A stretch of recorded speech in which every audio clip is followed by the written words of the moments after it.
It's appalling that, in the 21st century, there is still so little diversity on American college campuses. This cannot stand. It's not who we are. It's intolerable. It's time we demand a change. It's time to stage a protest, to storm the dean's office. We will not be ignored. Diversity is our strength. I'm not talking about diversity of skin color. Been there, done that.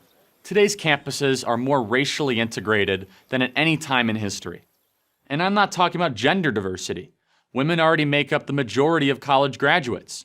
And if your concern is non-binary gender, there is no place on earth more accepting of hims, hers, zims, and zers than a college campus.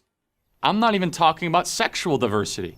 You can pretty much experiment with anyone you want, in any way you want, as long as you get a consent form signed and notarized in advance. No, the diversity I'm talking about is diversity of thought. Let me say it again in case you missed it. Diversity of thought. That's right. People expressing different points of view on an issue. At most colleges today, that's a dangerous, revolutionary idea if that different point of view is not on the left.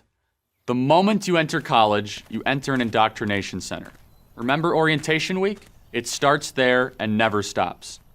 They tell you to be open-minded, but they don't really mean it. Almost all your professors are on the left, nearly 12-1, left to right, according to a recent study by Econo Journal Watch. There are many departments at many colleges that don't have a single conservative voice. The administration invariably supports leftist positions.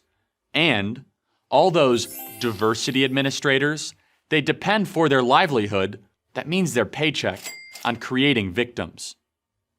Diversity of race, or gender, or sexuality, or any of the other distinctions du jour that universities glorify are, at best, superficial, and at worst, just plain destructive. It's destructive to any real learning. If you don't study Shakespeare because he was a white male, you have been deprived of learning from the most brilliant playwright who ever lived. And it's destructive of a peaceful campus environment because it pits racial, ethnic, and gender groups against one another. In other words, diversity, as practiced on your typical college campus, divides, not unites people. And diversity of thought, the free exchange of ideas, you know, what college is actually supposed to be about, not happening. If you've been in college for a few years, ask yourself this. When was the last time you heard a professor or a TA make the argument that capitalism has lifted more people out of poverty than any other economic system? Or that socialism always leads to poverty? Or that the post-World War II order created by America has been the freest and most prosperous time in human history? Or that the cause of high crime rates in black communities has very little to do with historic racism? And God forbid if a conservative speaker should show up on campus and dare say any of these things. If the ideas of the people on the right have so little merit, why bother to protest? Shouldn't their bad ideas just die on their own? Isn't the purpose of a liberal education to expose students to differing points of view?